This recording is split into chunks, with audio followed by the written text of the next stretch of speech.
This week I'm actually fishing with a good friend of mine. I've become pretty good friends with Captain JC Livingston since the last time we shot an episode together, which was Fishing Impossible 2.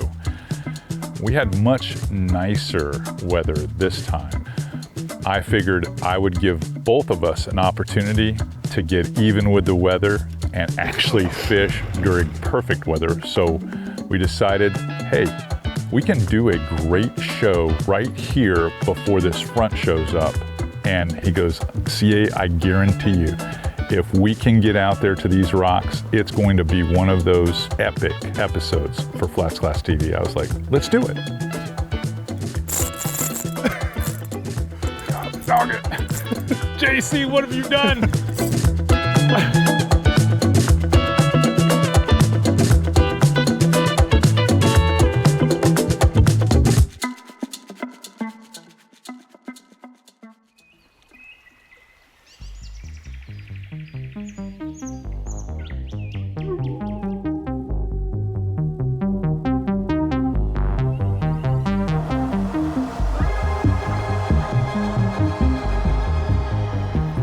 Hard to believe it's Halloween already. I know.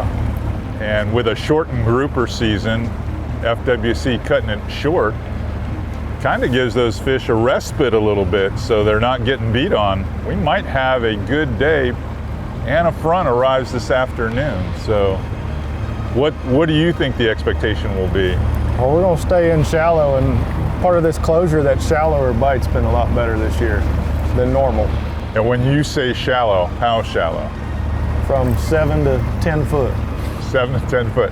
That really doesn't give you a whole lot of time. Once the grouper comes off the rock pile, it doesn't give you much time to get him to the top, or he'll just rock you up. Oh yeah, you got to have it locked down. Be ready for battle. Yeah, I hope I'm ready for that. You can get your stretches in. First problem is we got to get through this fog.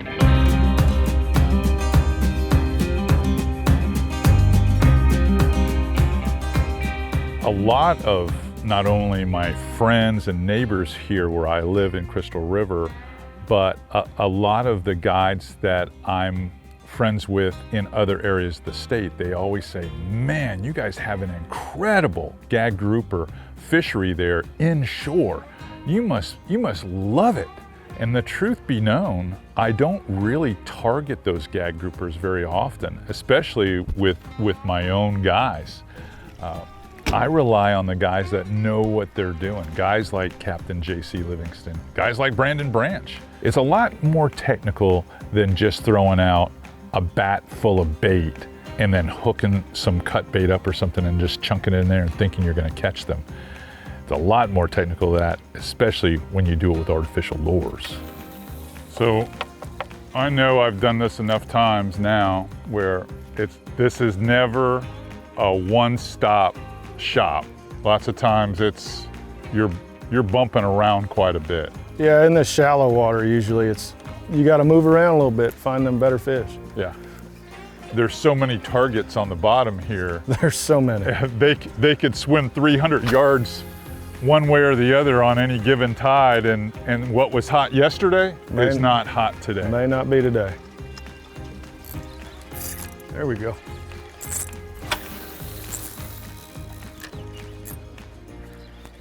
I do like having a big stick. He's not a big fish. No, but they still I do like having a big stick. Woo! First run.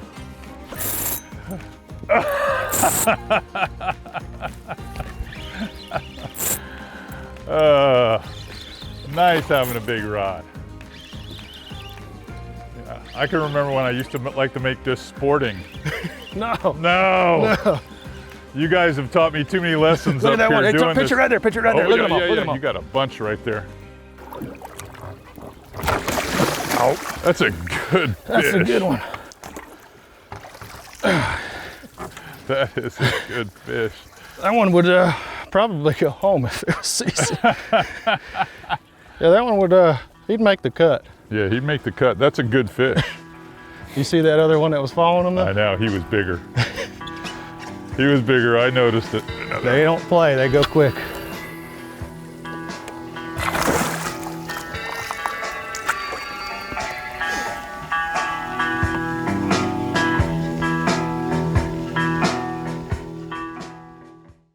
when you really look at basically the geology of this area with all the limestone and just the hard bottom that this area, the Nature Coast and Big Bend have, it makes it absolutely the perfect habitat for fish like Gag Grouper.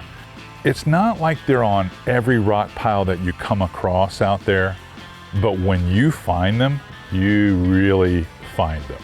I mean, and then you've got to have that type of equipment in your boat to be able to make it happen, because it can be tough. Oh, God. Got him on the second time. That's better. God, dog. I mean it. That was better.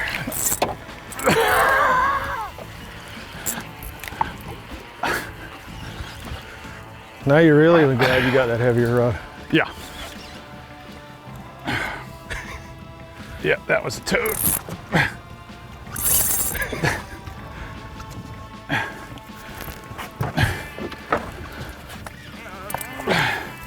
I'm guessing there were either two fish or this one just was hell bent.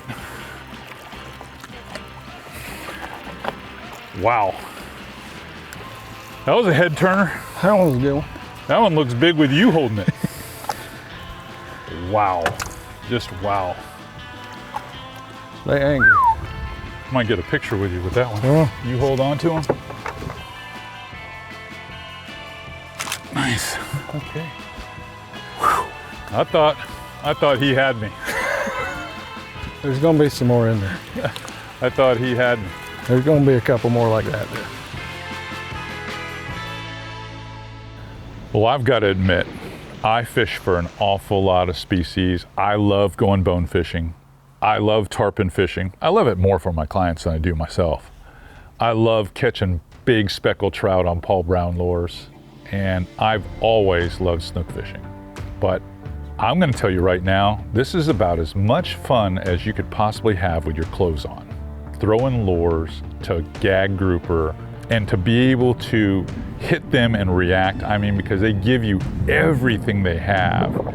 And for about 3 or 4 minutes, you're thinking you have absolutely no chance. Oh, get over onto that one.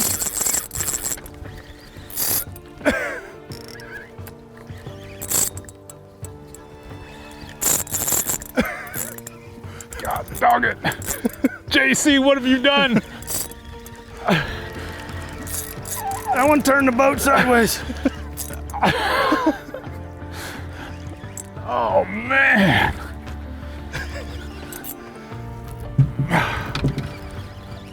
Oh, man.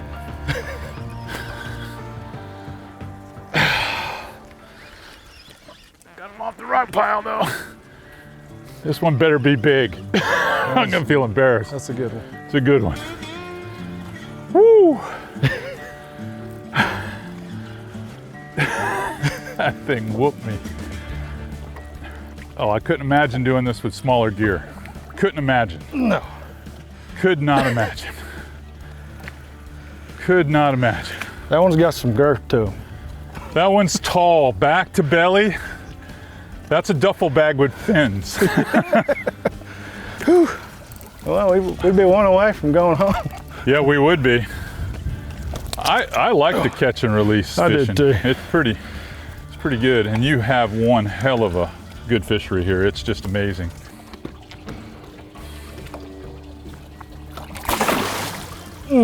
Man, they have a fan for a tail. Fan, buddy. Woo. There's no holding on to them. Nah, as soon as they touch the water. No holding on to them. Get in there. I want you to feel some pain again. I got the first good one.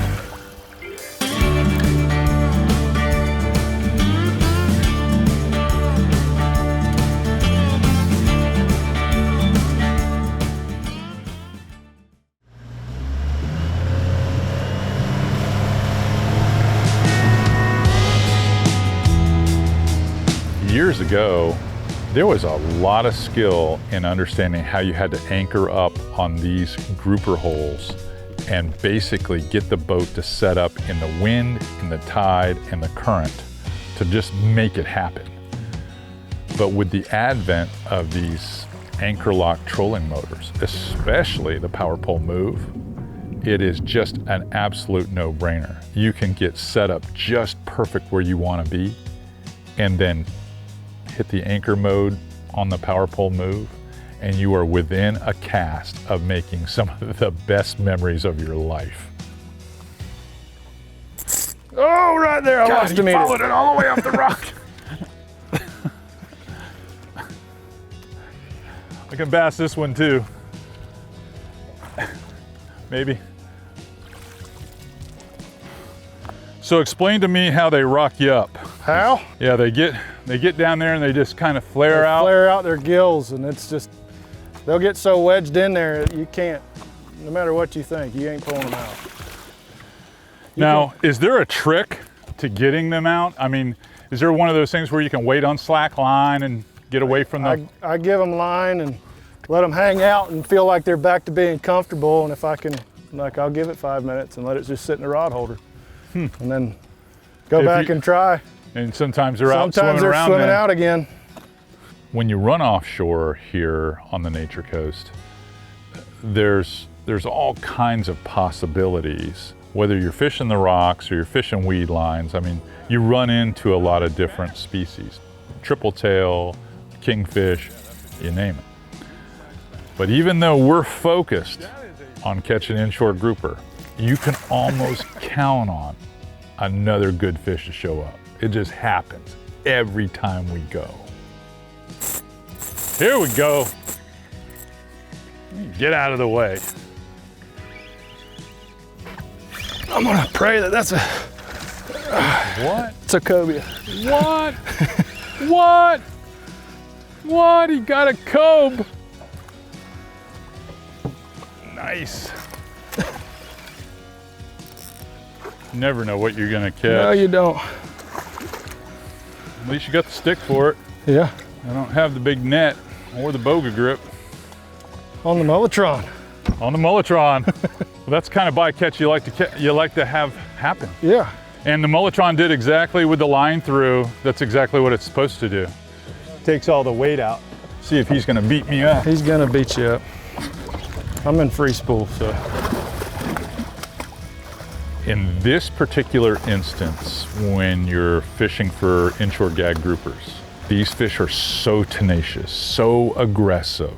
I call them the pit bulls of the inshore rocks. They are mean and tough. It's the one time though where they're a little bit more vulnerable to artificial lures for catching them than they are live bait. When you're putting down a live bait out there and that fish comes out there gently, picks it up, and then runs right up back under the ledge, you have zero chance. You have less than 3 seconds to react. But with an artificial lure, especially a big swim bait like we were throwing those Z-Man Hercules swim baits, you make that cast and you swim it over the rocks and he starts following it. Now he gets maybe 8, 10, 12 feet away from his lair. And now you got 3 seconds to get him before he can get back to that ledge or underneath that rock. Are there specific lure colors that work better than others that you have found doing this for so long? Yeah, there's a few. And that one's kicking my tail. Obviously a natural mullet color. Bad shad. Bad shad. Bad shad in the Hercules. That one's feeling pretty good. He just woke up a little more. I think I'm just getting weaker. No, that's a good one. A real good one. Oh, come on, dude. I got more of these colors in there. Look at the blue edge on that. And we're just a couple of miles off the coast. It's not like we're 30 miles out. He was hooked up good. Uh-huh, that big hook they got on these baits. It's an 8/0 Mustad hook. I mean, they build quite the frame for this bait and it delivers. I mean, that's another 28. Yeah, another potty belly, rusty That's right, belly. Rusty belly. Whew. Not bad for a 9.5 foot. Just beautiful fish. Absolutely beautiful fish. Well, I'm about done getting soaked by them, so we're giving them the old pitch and go. And I mean, they hit that water and they sound right to the bottom that quick. Like a bullet. I feel like I've been rearranging the furniture out in this one a little bit. Well, keep going.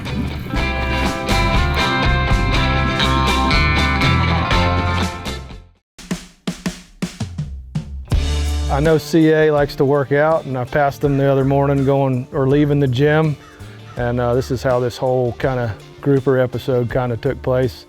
And I was asking him if he was strong enough to pull on a few, and sure enough, he held his own. He almost got pulled over the side for a minute.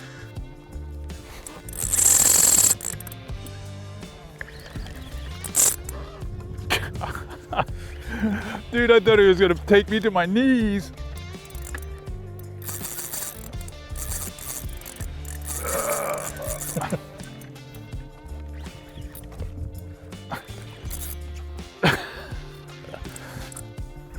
Come on, buddy.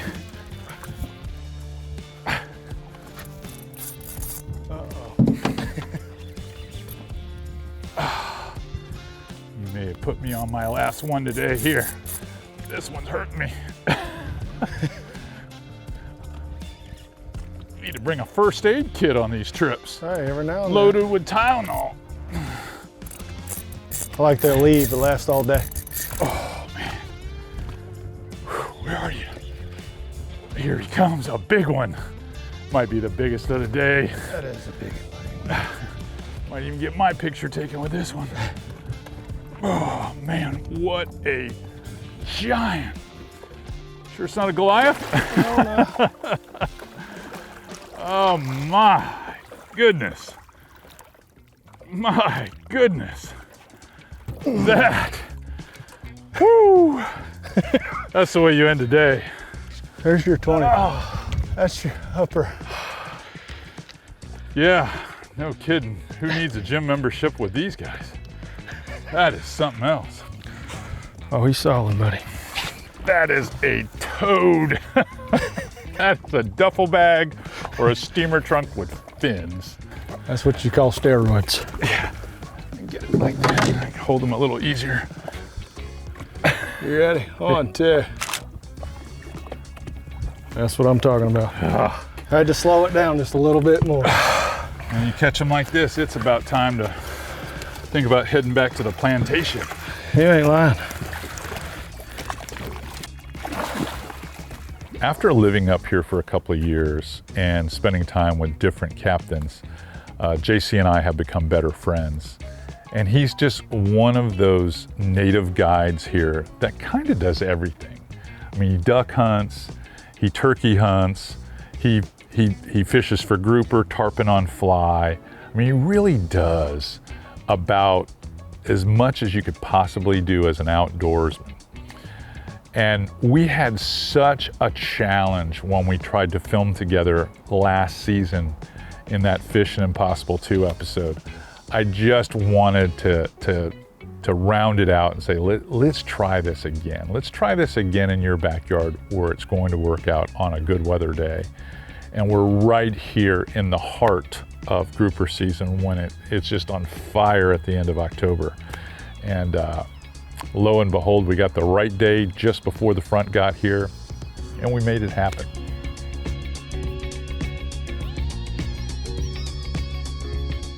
All right, you saw the hand-to-hand combat that took place on the boat today. You have to have stout enough gear to turn these fish around.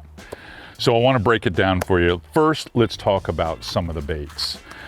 Probably the star of this episode had to be the 6-inch Hercules minnow. Now this is a 1-ounce integrated swim bait from Z-Man, and it's got an 8/0 mustad hook that I swear to you cannot straighten it out.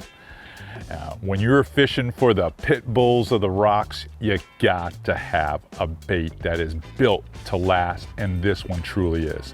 Now, we did take a chance and we wanted to throw the Mullitron. This is a brand new bait that was released at ICAST, so we had to make a little bit longer cast with it and really work it along the sweep to try to get a grouper to hit it.